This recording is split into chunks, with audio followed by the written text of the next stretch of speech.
saluer l'ingéniosité et la créativité des artisans du Mali. En effet, nous sommes là ce matin pour rendre visite aux entreprises, aux artisans du Mali en vue de l'organisation du 5e salon de l'artisanat du Mali et qui va s'annoncer sur le thème de l'artisanat, facteur de développement et de sauvegarde de l'identité culturelle. Tout ce qui est un grand symbole aujourd'hui vu le contexte pour notre pays et qui va faire la promotion, un salon qui va faire la promotion du consommé local.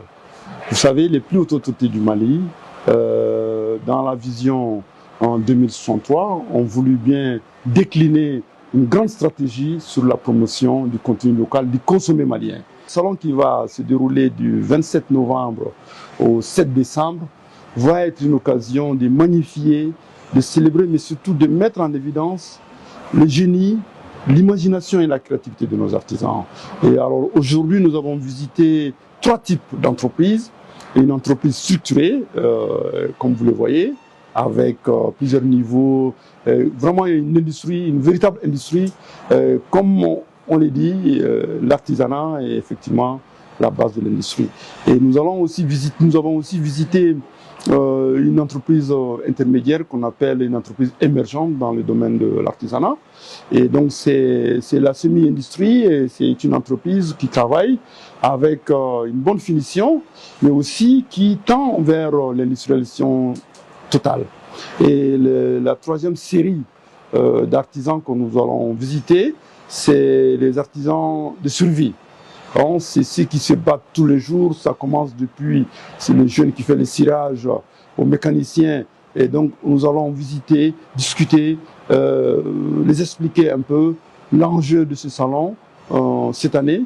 Ce salon qui se veut un espace d'innovation et de créativité, mais qui va être un espace de partage entre les artisans du Mali, de l'AES, parce que le salon s'inscrit dans la dynamique de l'AES avec les autorités de l'artisanat des 3 pays qui seront ensemble ici, mais aussi nous travaillons beaucoup avec une dynamique sous-régionale et donc le salon est véritablement panafricain. Nous nous apprêtons à recevoir la créativité africaine à Bamako pendant 10 jours, donc ça va être un grand moment d'échange et de partage. C'est une opportunité unique pour nos artisans de venir montrer leur savoir-faire. Aujourd'hui, en lien avec notre stratégie de consommer local, parce qu'aujourd'hui, tout l'accent a été mis sur la consommation locale de nos produits, sur le label Mali. Donc nous allons, les artisans vont magnifier le label Mali, et c'est les lieux, parce que c'est extrêmement important, comme on l'a toujours dit, un pays ne se développe que quand il consomme ce qu'il produit et qu'il produit ce qu'il consomme.